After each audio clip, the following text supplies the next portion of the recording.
Chapter 5, The Black Room. Elliot stared at his feet, melancholic, feeling the cold wooden planks beneath him. Suddenly, warmth seeped into his body. With a faint glance upward, he caught sight of something that made his glassy, reddened eyes widen despite the pain and circumstances. The sky above was painted in a surreal turquoise, the sun a brilliant azure blue, and the ocean shimmered in turquoise blue. It looked like something out of a dream or a film. The people, or whatever they were, on board shared a blue hue, some more pronounced than others, though many appeared almost normal in complexion. The deck beneath them was a stark, dark brown wood, contrasting sharply with the vibrant world around them. Yet what drew Elliot and #039's gaze most were the black cannonballs scattered about, accompanied by cannons and barrels of black powder, reminiscent of old pirate ships. Upon closer inspection, Elliot noticed that those who appeared intoxicated, swaying and stumbling, bore a much stronger blue tint to their skin. Were they part of the crew, not passengers? He wondered. Elliot was not the only one bound in chains. Others, enslaved like him, stood nearby, tethered by leashes or beaten into submission. He muttered quietly under his breath, careful not to attract the attention of Edwin or his wife. Why is this happening? He sighed internally, the weight of it all pressing down on him, when suddenly his legs buckled. His body trembled violently before he collapsed onto his good shoulder. Blood dripped from Elliot's nose as he gritted his teeth, struggling against the pain. Pathetic vermin. Getting a nosebleed from something as trivial as a fall, came Edwin's voice, igniting a spark of fear within him. His head lowered automatically as he tried to stand, his body weak and shaking.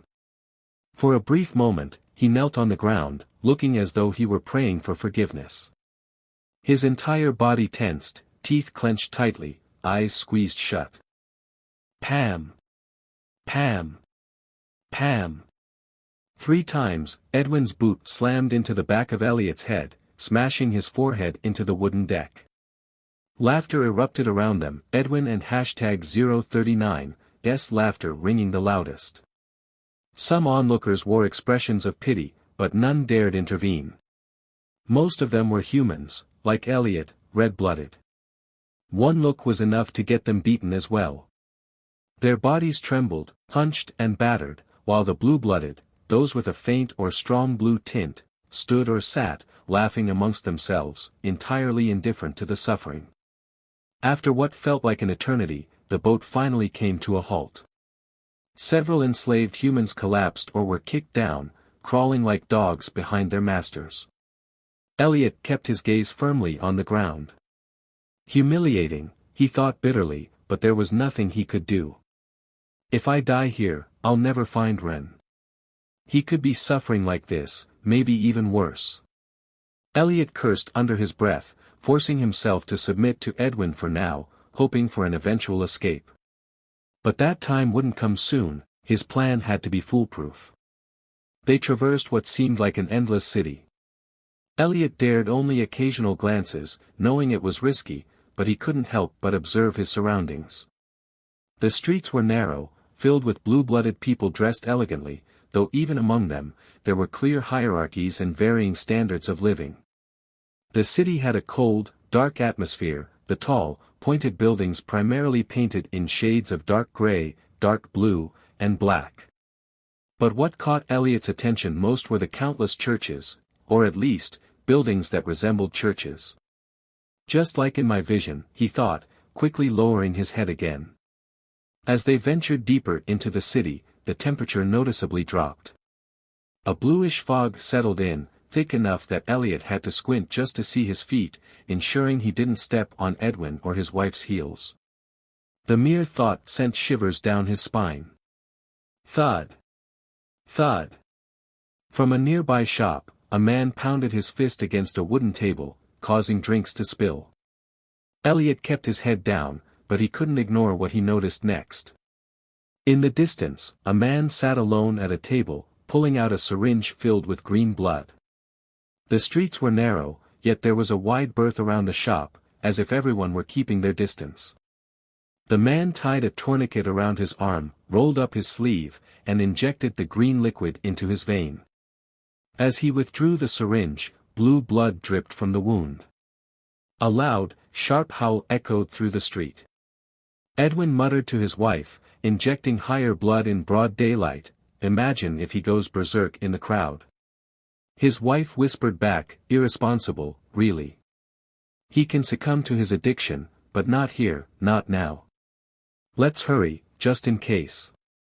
Elliot kept his gaze low, eyes focused on the legs of his captors. But his brow furrowed. Is that why everyone's keeping their distance, afraid he might lose control? And why is everything here about blood? I'm red-blooded. Edwin and his wife, and that merchant, they're blue-blooded. And now there's green blood too. What else is there? His thoughts raced as they moved through the dense fog.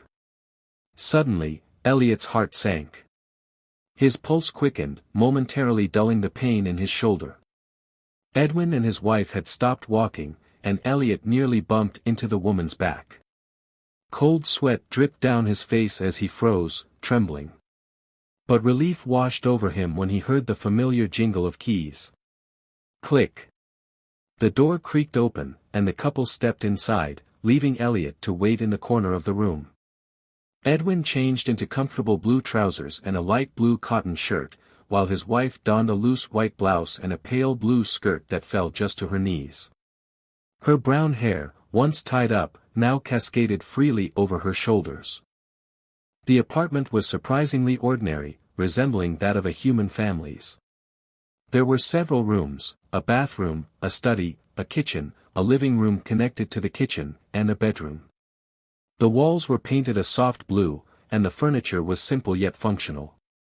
Shelves filled with books and trinkets lined the walls, with plants and artwork scattered throughout.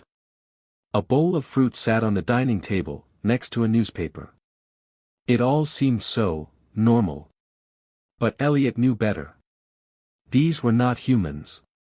They were monsters, monsters who enslaved humans for sport, who killed for amusement.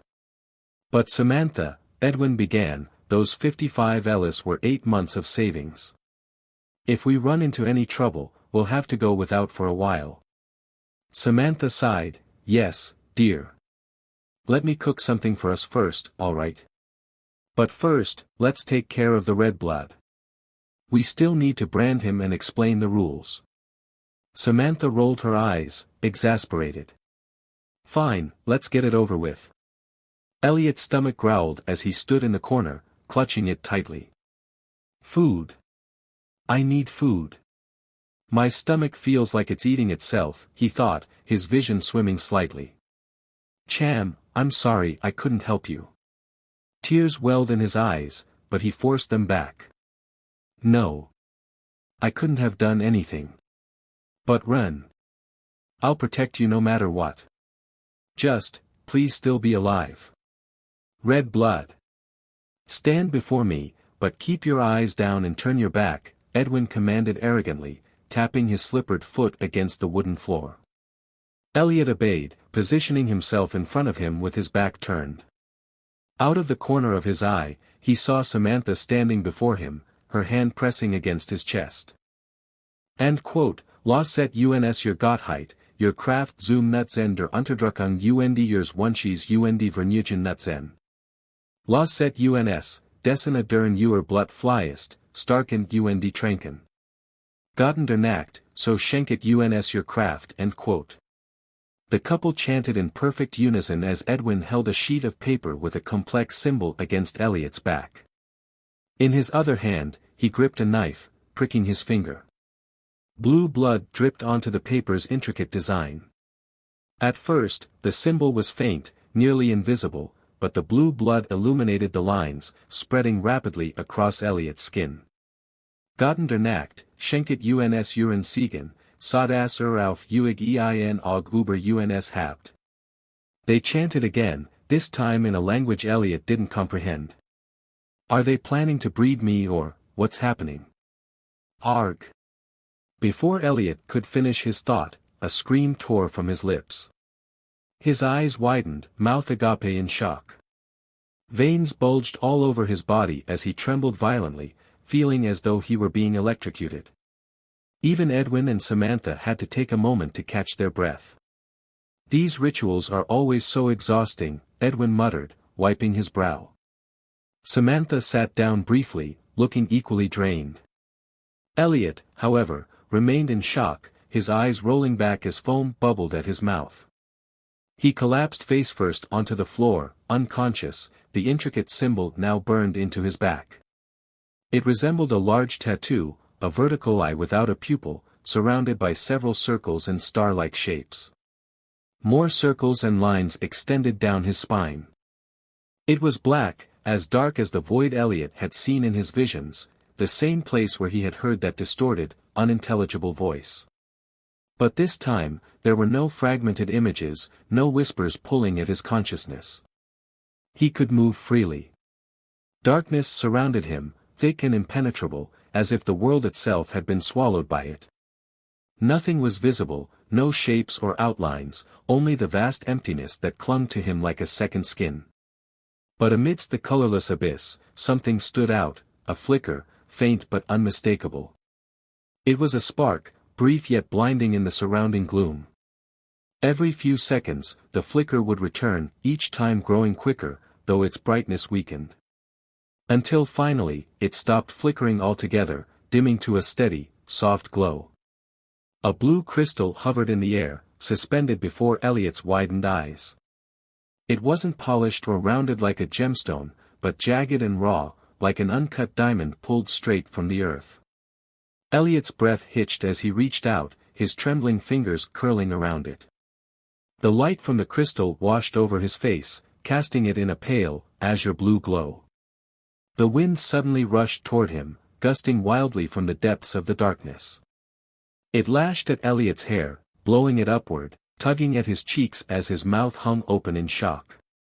His eyelids stretched wide as he stared at the glowing stone in his hand. Whoosh! And then, just as suddenly as it had begun, the wind ceased. The pale light of the crystal dimmed until it was nothing more than a faint shimmer. But the crystal was gone. Vanished into thin air. Elliot blinked, his brow furrowing in confusion. He reached up to scratch at his brow, trying to piece together what had just happened. But when his fingers touched his skin, he realized something was off. It wasn't just the crystal that had disappeared. His body had, too. Panic surged through him as he looked around. He was no longer in the dark void. Instead, he found himself standing in an unfamiliar place, far from Edwin and Samantha's apartment. Around him were people he didn't recognize, all going about their lives as if unaware of his presence. To his left sat an older man with a full beard and a strikingly defined face, his thick blonde hair streaked with hints of silver and white.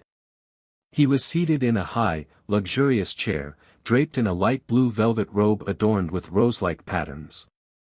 The richness of the fabric spoke of wealth, its intricate embroidery further hinting at the man and #039's status.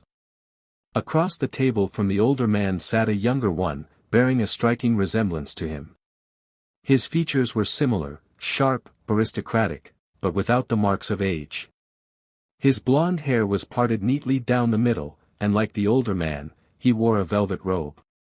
His, however, was a deep, royal blue with the same delicate rose designs. They both sat in a lavish room, decorated with opulent furnishings and expansive windows offering a breathtaking view of the azure-blue sun, the shimmering sea, and a golden beach that stretched out beneath the sky. But none of that held Elliot's attention for long. What shocked him the most was the fact that he wasn't in his own body. He could feel the movement of his hand, the soft velvet against his skin, but it wasn't his hand. He wasn't himself. He was someone else. And this time, it wasn't like the hazy, half-formed visions he'd experienced before. This was different, this was real. Too real.